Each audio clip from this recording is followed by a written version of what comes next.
नमस्कार। आकाशवाणी से प्रस्तुत है समाचार संध्या।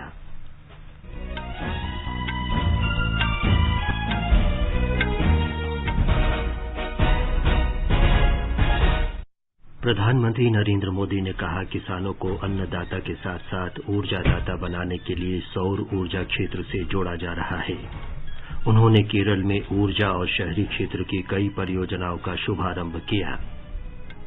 प्रधानमंत्री ने कहा, राष्ट्रीय शिक्षा नीति आत्मनिर्भर भारत की दिशा में एक प्रमुख कदम है।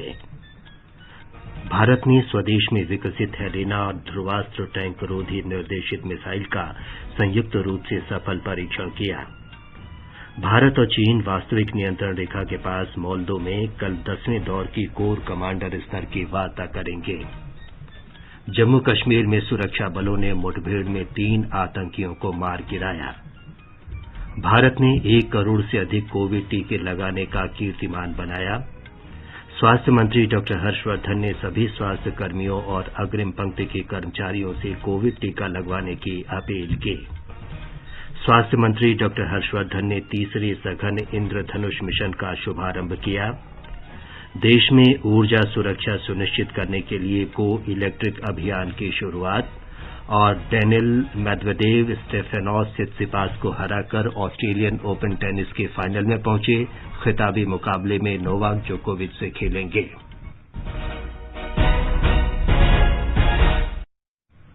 समाचार संध्या में अतहर सईद के साथ मैं विमलेंदु पांडे।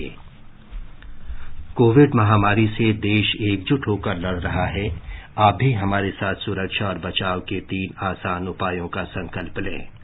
मास्क पहनें, 2 गज की दूरी है जरूरी, सुरक्षित दूरी बनाए रखें और हाथ और मुंह साफ रखें। अब समाचार विस्तार से। प्रधानमंत्री नरेंद्र मोदी ने आज वीडियो कॉन्फ्रेंस के माध्यम से केरल में बिजली और शहरी क्षेत्र की कई महत्वपूर्ण परियोजनाओं का उद्घाटन किया और कुछ की आधारशिला रखी। इस अवसर पर उन्होंने कहा कि ये परियोजनाएं केरल की विकास यात्रा में बहुत उपयोगी साबित होंगी। श्री मोदी ने कहा कि नई परियोजनाएं वास्तव में इस सुंदर राज्य का सशक्तिकरण करेंगी। उन्होंने कहा कि केरल के लोगों ने देश की प्रगति में महत्वपूर्ण योगदान दिया है। The 2000 megawatt state of the art Pugalur-Thrissur high voltage direct current system is being inaugurated today. This is the first HVDC interconnection of Kerala with national grid. This system will facilitate transfer of large quantum of power to meet the growing power demand of the state. प्रधानमंत्री ने पुगलूर त्रिशूर विद्युत पारेषण परियोजना राष्ट्र को समर्पित की। 5070 करोड़ रुपए की लागत से निर्मित इस परियोजना से त्रिशूर जिला राज्य का एक बड़ा बिजली केंद्र बन जाएगा। राज्य की बढ़ती ऊर्जा आवश्यकताओं को पूरा करने में इसकी महत्वपूर्ण भूमिका होगी। प्रधानमंत्री ने कासरगौड़ सौर ऊर्जा परियोजना भी देश को समर्पित की। इसे राष्ट्रीय सौर ऊर्जा मिशन के तहत विकसित किया गया है। उन्होंने कहा कि देश के हरित ऊर्जा लक्ष्यों को प्राप्त करने में ये महत्वपूर्ण भूमिका निभाएगी। We are not just dedicating a transmission project. We have a project of producing electricity also. It is a pleasure to dedicate yet another clean energy asset of 50 megawatt capacity, the Kasaragod Solar Project. This will be a step in achieving the green and clean energy dream of our country. Shri Modi ने कहा कि अन्नदाता को ऊर्जादाता बनाने के लिए किसानों को सौर ऊर्जा क्षेत्र से जोड़ा जा रहा है। उन्होंने तिरुवनंतपुरम में एकीकृत कमान तथा नियंत्रण केंद्र और स्मार्ट सड़क परियोजना की आधारशिला भी रखी। प्रधानमंत्री ने कहा कि केंद्र सरकार ने राज्य के मछुआरों के कल्याण के लिए कई परियोजनाएं लागू की हैं। India is investing in our blue economy. We value the efforts of our fishermen. Our efforts for fishermen community are based on more credits, increased technology, top quality infrastructure, supportive government policies. Fishermen now have access to Kisan credit cards. We are encouraging the use of latest technology that will help them navigate the waters. Work is underway to modernize boats they use. प्रधानमंत्री ने कहा कि केंद्रीय budget में कोच्चि में मछली बंदरगाह के निर्माण के लिए बड़ी राशि आवंटित की गई है. Government policies will ensure India becomes a hub for seafood exports. In this budget itself, a fishing harbor has been announced for Kochi. Development and good governance does not know caste, creed, race, gender, religion or language. Development is for everyone. This is the essence of सबका साथ, सबका विकास, सबका विश्वास. उन्होंने मशहूर मलयालम कवि कुमारानासन की कविता की पंक्तियां पढ़ी. प्रधानमंत्री ने कहा कि सरकार का उद्देश्य धर्म और जाति का भेदभाव किए बिना समाज के सभी वर्गों का विकास करना है. प्रधानमंत्री ने अरुविकारा में जल शोधन संयंत्र का उद्घाटन भी किया. इससे वहां पेयजल आपूर्ति बढ़ेगी. इस परियोजना से 30 लाख लोगों को लाभ होगा.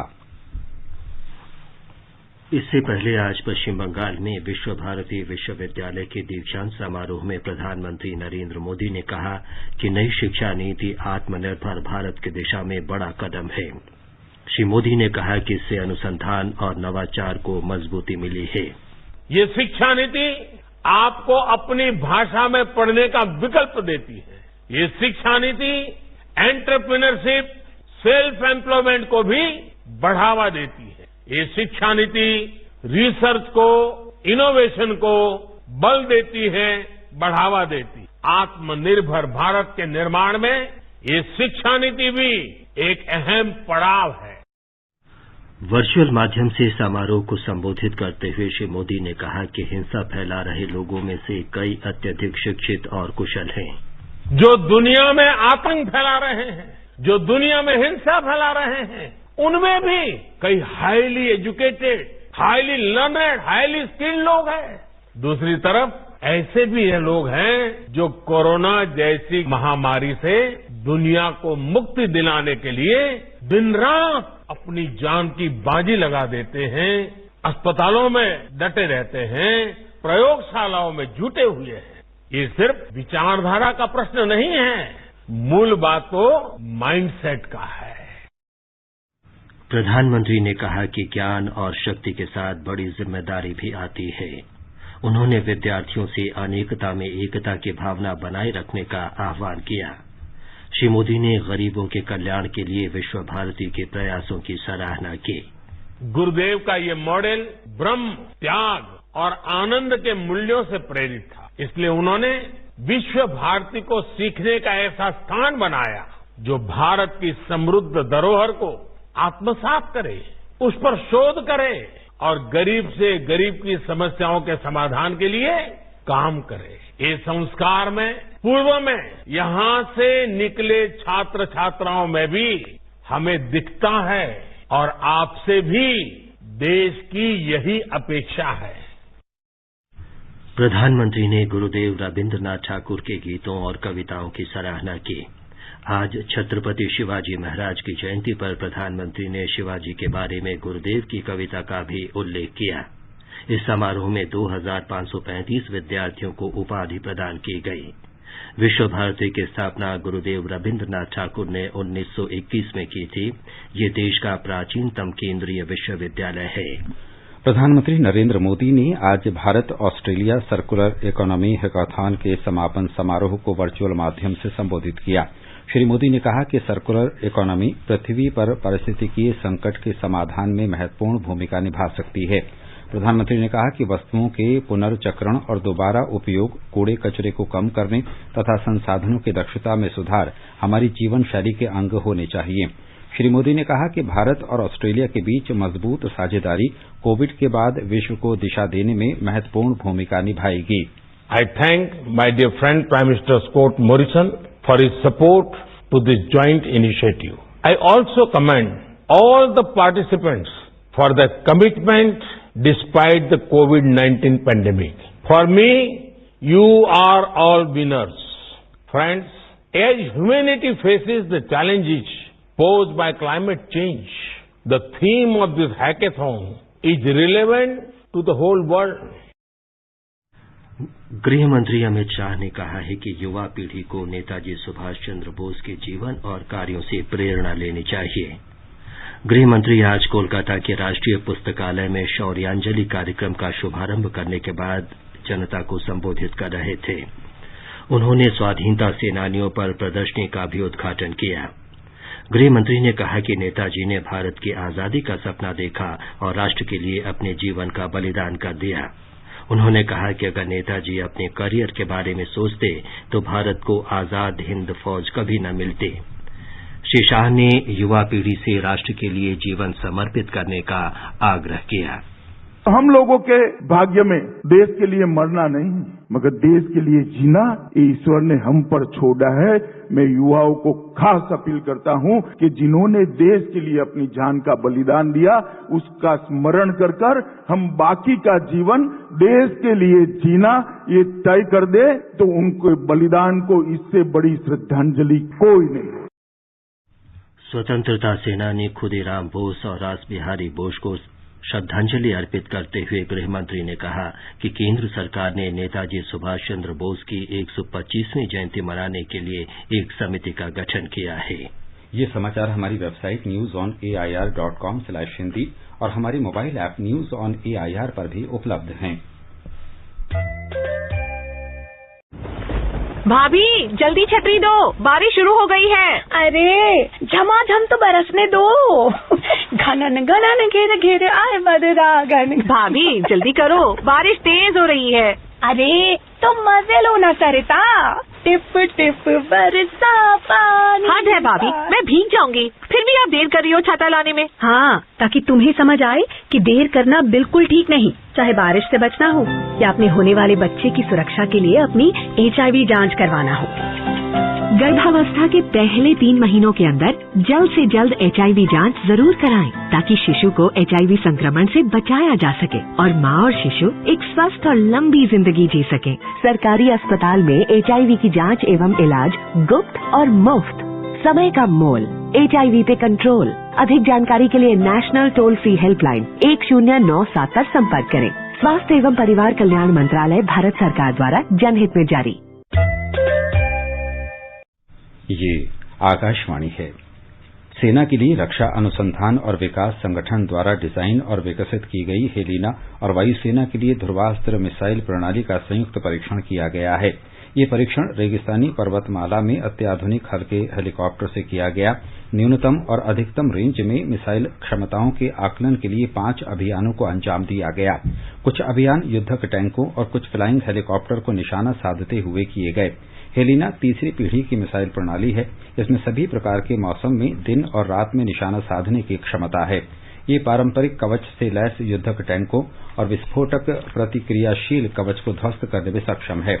रक्षा अनुसंधान और विकास संगठन द्वारा स्वदेशी रूप से विकसित ये विश्व में सबसे उन्नत टैंक रोधी हथियारों में से है। ये मिसाइल प्रणाली अब सेना और वायुसेना में शामिल करने के लिए तैयार है। रक्षा मंत्री राजनाथ सिंह ने इस उपलब्धि के लिए रक्षा अनुसंधान और विकास संगठन, सेना तथा वायुसेना को बधाई दी है। भारत और चीन कल मोल्दो में कोर कमांडर स्तर की 10वें दौर की वार्ता करेंगे। मोल्दो वास्तविक नियंत्रण रेखा पर चीन की ओर स्थित है। दोनों देशों के बीच पैंगोंग झील के उत्तरी और दक्षिणी तटों से अपने सैनिक पीछे हटाने के बाद अन्य जगहों से सेना को पीछे हटाने के मुद्दे पर चर्चा होने की संभावना है। सैन्य और कूटनीतिक स्तर पर निरंतर विचार विमर्श के बाद भारतीय सेना और चीन की पीपुल्स लिबरेशन आर्मी के जवानों को वास्तविक नियंत्रण रेखा से पीछे हटाने की सहमति बनी थी। रक्षा मंत्री राजनाथ सिंह ने पिछले सप्ताह कहा था कि चीन के साथ वार्ता के दौरान भारत की रणनीति और दृष्टिकोण प्रधानमंत्री नरेंद्र मोदी के मार्गदर्शन पर आधारित था कि भारत किसी को अपनी 1 इंच जमीन भी लेने की अनुमति नहीं देगा। चीन ने गलवान घाटी में भारतीय सेना के साथ झड़प में उसके एक अधिकारी और 4 सैनिकों के मारे जाने को पहली बार स्वीकार किया है। इस संघर्ष में भारतीय सेना के 20 जवान शहीद हो गए थे। चीन ने तब इस बात की जानकारी नहीं दी थी। चीन की सरकारी मीडिया ने आज बताया कि केंद्रीय सैन्य कमीशन ने पिछले वर्ष जून में गलवान घाटी में मारे गए अधिकारी और सैनिकों के नाम उजागर किए हैं। ये उस समय काराकोरम पहाड़ियों पर तैनात थे। कश्मीर घाटी में आज आतंकवाद से जुड़ी अलग अलग घटनाओं में 3 आतंकी मारे गए। घटना में जम्मू कश्मीर पुलिस के 3 जवान भी शहीद हुए। कश्मीर रेंज के पुलिस महानिरीक्षक ने बताया कि आज सुबह दक्षिण कश्मीर के शोपियां जिले के इमाम साहब क्षेत्र में सुरक्षा बलों के साथ मुठभेड़ में अल बदर गुट से जुड़े 3 स्थानीय आतंकियों को मार गिराया गया। उनके कब्जे से 2 AK-47 राइफल और 1 पिस्तौल बरामद की गई। पुलिस महानिरीक्षक ने कहा कि मध्य कश्मीर के बड़गाम जिले के बीरवाह इलाके में एक अन्य मुठभेड़ में एक विशेष पुलिस अधिकारी अल्ताफ अहमद और एक कांस्टेबल मंजूर अहमद घायल हो गए। बाद में अल्ताफ अहमद ने एक स्थानीय अस्पताल में दम तोड़ दिया। उन्होंने बताया कि आतंकवादी क्षेत्र से भागने में सफल रहे। घाटी में भगत बारजुल्ला इलाके में एक आतंकी हमले में आज 2 और पुलिसकर्मी शहीद हो गए। आगे बढ़ने से पहले मुख्य समाचारों पर एक नजर। प्रधानमंत्री नरेंद्र मोदी ने कहा, किसानों को अन्नदाता के साथ साथ ऊर्जादाता बनाने के लिए सौर ऊर्जा क्षेत्र से जोड़ा जा रहा है। उन्होंने केरल में ऊर्जा और शहरी क्षेत्र की कई परियोजनाओं का शुभारंभ किया। प्रधानमंत्री ने कहा, राष्ट्रीय शिक्षा नीति आत्मनिर्भर भारत की दिशा में एक प्रमुख कदम है।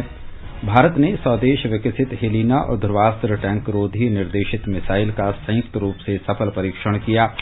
भारत और चीन वास्तविक नियंत्रण रेखा के पास मोल्दो में कल 10वें दौर की कोर कमांडर स्तर की वार्ता करेंगे। जम्मू कश्मीर में सुरक्षा बलों ने मुठभेड़ में 3 आतंकियों को मार गिराया। भारत ने 1 करोड़ से अधिक कोविड टीके लगाने का कीर्तिमान बनाया। स्वास्थ्य मंत्री डॉक्टर हर्षवर्धन ने सभी स्वास्थ्य कर्मियों और अग्रिम पंक्ति के कार्यकर्ताओं से कोविड टीका लगवाने की अपील की। स्वास्थ्य मंत्री डॉक्टर हर्षवर्धन ने 3रे सघन इंद्रधनुष मिशन का शुभारंभ किया। देश में ऊर्जा सुरक्षा सुनिश्चित करने के लिए गो इलेक्ट्रिक अभियान की शुरुआत। और डेनिल मेदवेदेव स्टेफानोस सित्सिपास को हराकर ऑस्ट्रेलियन ओपन टेनिस के फाइनल में पहुंचे। खिताबी मुकाबले में नोवाक जोकोविच से खेलेंगे।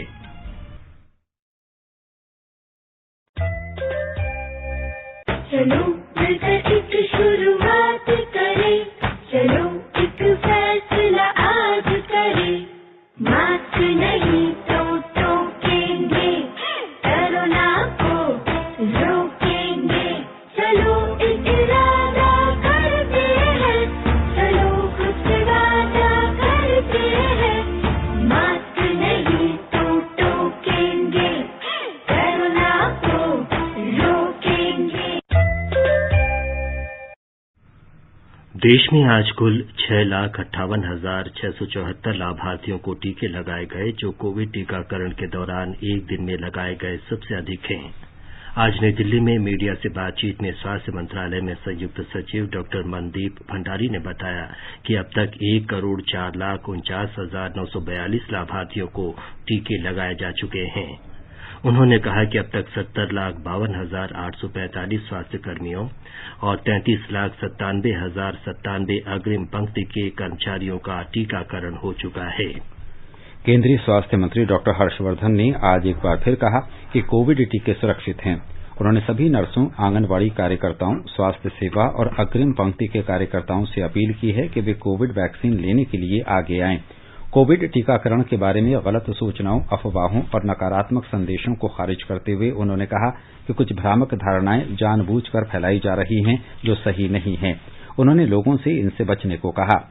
डॉक्टर हर्षवर्धन ने कहा कि टीका लगाने से बांझपन होने जैसी गलत जानकारी दी जा रही है।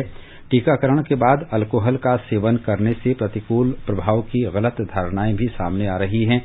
उन्होंने कहा कि अभी तक 1 करोड़ से अधिक खुराक सफलतापूर्वक और सुरक्षित रूप से दी गई है और ये टीके की सुरक्षा सिद्ध करती है। डॉक्टर हर्षवर्धन ने लोगों से कोविड के खिलाफ लड़ने के लिए एकजुट होकर काम करने को कहा। डॉक्टर हर्षवर्धन ने कहा कि देश चिकित्सकों का आभारी है और हमें देश के डॉक्टरों पर गर्व है। स्वास्थ्य मंत्री ने कहा कि इसी वजह से उन्हें पहले कोविड टीकाकरण के लिए प्राथमिकता दी गई है। स्वास्थ्य और परिवार कल्याण मंत्री डॉक्टर हर्षवर्धन ने आज 3रे गहन मिशन इंद्रधनुष का शुभारंभ किया। टीकाकरण में तेजी लाने के इस कार्यक्रम के 2 चरण होंगे। पहला चरण इस महीने की 22 तारीख से और दूसरा अगले महीने की इसी तारीख से शुरू होगा। प्रत्येक चरण 15 दिन का होगा। आज मिशन से संबंधित एक पोर्टल IMI30 की शुरुआत की गई और अभियान के बारे में दिशा निर्देश तथा जागरूकता लाने से संबंधित सामग्री भी जारी की गई। इस अवसर पर डॉक्टर हर्षवर्धन ने कहा कि इस प्रकार के पहले के अभियान काफी सफल रहे हैं। इस अभियान के तहत सफलता को आगे बढ़ाने का प्रयास किया जाएगा। देश में 3 करोड़ 76 लाख बच्चों को ढूंढ कर हम ये वैक्सीन उपलब्ध करा पाए। देश में 94 लाख से ज्यादा गर्भवती महिलाओं को टीका है ये उपलब्ध करा पाए। और जो शुरुआती दौर में इसमें सफलता का पैरामीटर 6.7% के आसपास था, बाद में 5वें फेज तक आते आते तो 30% तक कई स्थानों पर 12% और एवरेज 18.5% तक आ गया। हमारे संवाददाता ने बताया है कि तीसरे गहन इंद्रधनुष मिशन का उद्देश्य सबके लिए टीकाकरण कार्यक्रम के तहत उपलब्ध सभी टीके उन सभी लोगों को लगाए जाने हैं जिन्हें ये अब तक नहीं लगे हैं। इसके तहत सभी बच्चों और गर्भवती महिलाओं का टीकाकरण किया जाएगा। सघन मिशन इंद्रधनुष 3 का लक्ष्य उन बच्चों और गर्भवती महिलाओं का टीकाकरण करना है जो कोविड-19 महामारी के चलते टीका नहीं ले पाए हैं। पलायन वाले इलाकों, कठिन और सुदूरवर्ती क्षेत्रों को इस अभियान के केंद्र में रखा गया है क्योंकि कोविड-19 महामारी के कारण इन क्षेत्रों में टीकाकरण प्रभावित हुआ था। इस अभियान को 2 चरणों में चलाया जाएगा और इसके तहत देश के सभी जिलों में 90% पूर्ण टीकाकरण का लक्ष्य रखा गया है। गौरतलब है कि मिशन इंद्रधनुष के तहत अब तक 690 जिलों में 3 करोड़ 76 लाख से अधिक बच्चों और 94 लाख से अधिक गर्भवतियों का टीकाकरण किया जा चुका है। दिवाकर के साथ अनुपम मिश्र, आकाशवाणी समाचार, दिल्ली। भारत ने जम्मू कश्मीर में अल्पसंख्यक मुद्दे और धार्मिक आजादी पर मानवाधिकार परिषद के बयान पर कड़ी आपत्ति जताई है। विदेश मंत्रालय के प्रवक्ता अनुराग श्रीवास्तव ने कहा कि भारत का मानना है कि इस मुद्दे पर विशेष दूतों को तत्काल निष्कर्ष निकालने से पहले बेहतर और उचित समझ विकसित करनी चाहिए। अल्पसंख्यक मुद्दे पर दक्षिण अफ्रीका के विशेष दूत फर्नांड डी वारिनेस की ओर से जारी बयान का जवाब देते हुए विदेश मंत्रालय के प्रवक्ता ने कहा कि उनके बयान इस तथ्य से मेल नहीं खाते कि जम्मू कश्मीर भारत का अभिन्न अंग है और 5 अगस्त 2019 को इस क्षेत्र को केंद्र शासित प्रदेश का दर्जा देने का फैसला देश की संसद ने किया था। गृह मंत्री अमित शाह ने आज नई दिल्ली में राष्ट्र प्रथम 82 वर्षों की स्वर्णिम गाथा पुस्तक का विमोचन किया। इस पुस्तक में सीआरपीएफ के गरिमामय इतिहास, उसकी संपूर्ण यात्रा, चुनौतियों, सफलताओं और समर्पण को दर्शाया गया है। इस अवसर पर श्री शाह ने कहा कि चाहे वामपंथी उग्रवादी इलाके हों, सीमावर्ती क्षेत्र हो या संसद की सुरक्षा हो, सीआरपीएफ के जवान हमेशा हर मोर्चे पर आगे रहे हैं। उन्होंने कहा कि ये पुस्तक बल के जवानों और अन्य लोगों को प्रेरित करेगी। गृह मंत्री ने कहा कि सरकार ऐसी योजना पर काम कर रही है जिसके तहत बल के जवान वर्ष में कम से कम 100 दिन अपने परिवार के साथ बिता सकेंगे। इस अवसर पर गृह सचिव अजय कुमार भल्ला और सीआरपीएफ के महानिदेशक एपी माहेश्वरी भी उपस्थित थे। रेल मंत्री पीयूष गोयल ने पश्चिम बंगाल के मुर्शिदाबाद के एक रेलवे स्टेशन पर घटना की निंदा की और आशा व्यक्त की कि दोषियों को जल्द ही पकड़ लिया जाएगा। पश्चिम बंगाल के श्रम राज्य मंत्री जाकिर हुसैन 17 फरवरी को हुए बम विस्फोट की घटना में गंभीर रूप से घायल हो गए थे। श्री पीयूष गोयल ने आज वीडियो कॉन्फ्रेंसिंग के माध्यम से पश्चिम बंगाल में कुछ बुनियादी ढांचा विकास परियोजनाओं का उद्घाटन किया। उन्होंने संतरागाछी स्टेशन पर दूसरे फुटओवर ब्रिज, हावड़ा में संक्रांति फ्रेट टर्मिनल का पहला चरण और विवेकानंद ध्यान केंद्र का उद्घाटन किया। उन्होंने सियालदाह स्टेशन के एग्जीक्यूटिव लाउंज को राष्ट्र को समर्पित किया। रेल मंत्री ने कहा कि इनसे भारतीय रेलवे के बुनियादी ढांचे का विकास और आधुनिकीकरण होगा। केंद्रीय कृषि मंत्री नरेंद्र सिंह तोमर ने आज असम में गुवाहाटी में औपचारिक वितरण समारोह में किसानों को कृषि मशीनें वितरित की।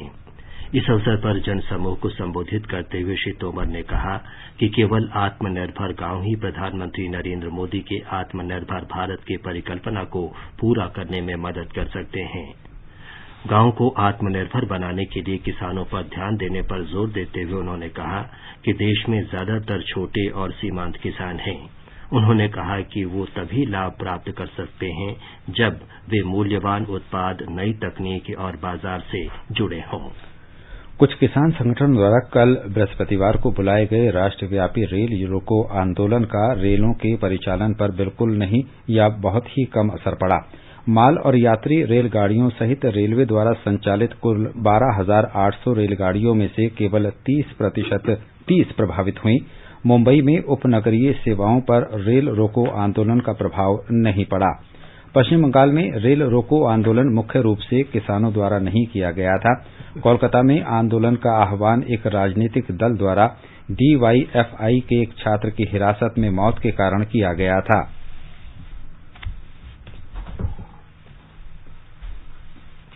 केंद्र सरकार ने आज बिजली से चलने वाले वाहनों और खाना पकाने के उपकरणों को प्रोत्साहन देने के लिए गो इलेक्ट्रिक अभियान शुरू किया।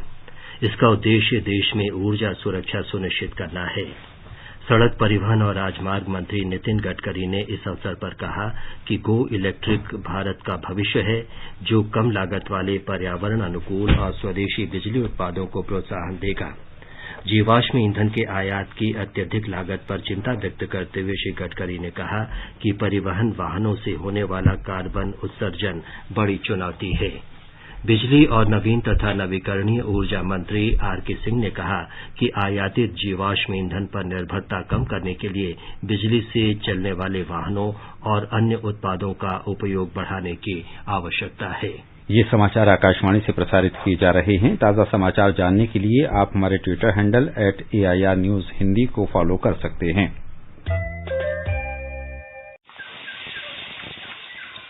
सुनिए, जल्दी गैस बंद कीजिए। कुकर में सीटी आ गई है, उतार लीजिए। अरे रुको, आराम से उतारेंगे। हमारे हाथों के जादू पे कुकर भी तो सीटियां मारे। जल्दी उतारोगे तभी दाल बनेगी, वरना हलवा बन जाएगा। यही बात HIV पॉजिटिव माँ के बच्चे की HIV से सुरक्षा के लिए भी लागू है। मतलब समय पे जांच और दवा दी जाए तो HIV पॉजिटिव माँ का बच्चा भी HIV मुक्त हो सकता है। क्या सचमुच? बिल्कुल। माँ यदि HIV पॉजिटिव है तो बच्चे का जन्म अस्पताल में, जन्म से ही HIV सुरक्षा सेवाओं की मांग और 6 हफ्ते से 2 महीने के बीच में बच्चे की पहली HIV जांच सुनिश्चित करना बेहद जरूरी है। सरकारी अस्पताल में HIV की जांच एवं इलाज गुप्त और मुफ्त। समय का मोल HIV पे कंट्रोल। अधिक जानकारी के लिए नेशनल टोल फ्री हेल्पलाइन 1097 पर संपर्क करें। स्वास्थ्य एवं परिवार कल्याण मंत्रालय, भारत सरकार द्वारा जनहित में जारी। Daniil Medvedev Australian open tennis tournament के पुरुष सिंगल्स के फाइनल में पहुंच गए हैं। सेमीफाइनल मुकाबले में रूस के मेदवेदेव ने ग्रीस के स्टेफानोस सिसिपास को 6-4, 6-2, 7-5 से हराया। रविवार को फाइनल में उनका सामना नोवाक जोकोविच से होगा। महिला सिंगल्स का फाइनल शनिवार को जापान की नाओमी ओसाका और अमेरिका की जेनिफर ब्रेडी के साथ होगा। और अब आर्थिक जगत की खबरों के साथ मनोज पाठक। बॉम्बे स्टॉक एक्सचेंज का सेंसेक्स आज 435 अंक घटकर 50,890 पर बंद हुआ। उधर नेशनल स्टॉक एक्सचेंज का निफ्टी 137 अंक कम होकर 14,982 दर्ज हुआ। अंतर बैंकिंग विदेशी मुद्रा बाजार में $1 की तुलना में रुपया 10 पैसे मजबूत होकर 72 रुपए 65 पैसे के स्तर पर आ गया। मल्टी कमोडिटी एक्सचेंज में सोने का मूल्य 195 रुपए घटकर 45,930 रुपए प्रति 10 ग्राम रहा और अंतर्राष्ट्रीय बाजारों में ब्रेंट कच्चे तेल की कीमत $62.80 प्रति बैरल के आसपास बनी रही। अंत में मुख्य समाचार एक बार फिर। प्रधानमंत्री नरेंद्र मोदी ने कहा, किसानों को अन्नदाता के साथ साथ ऊर्जादाता बनाने के लिए सौर ऊर्जा क्षेत्र से जोड़ा जा रहा है। उन्होंने केरल में ऊर्जा और शहरी क्षेत्र की कई परियोजनाओं का शुभारंभ किया। प्रधानमंत्री ने कहा, राष्ट्रीय शिक्षा नीति आत्मनिर्भर भारत की दिशा में एक प्रमुख कदम है। भारत ने स्वदेश में विकसित हेलेना और ध्रुवास्त्र टैंक रोधी निर्देशित मिसाइल का संयुक्त रूप से सफल परीक्षण किया। भारत और चीन वास्तविक नियंत्रण रेखा के पास मोल्दो में कल 10वें दौर की कोर कमांडर स्तर की वार्ता करेंगे। जम्मू कश्मीर में सुरक्षा बलों ने मुठभेड़ में 3 आतंकियों को मार गिराया। भारत ने 1 करोड़ से अधिक कोविड टीके लगाने का कीर्तिमान बनाया। स्वास्थ्य मंत्री डॉक्टर हर्षवर्धन ने सभी स्वास्थ्य कर्मियों और अग्रिम पंक्ति के कर्मचारियों से कोविड टीका लगाने की अपील की।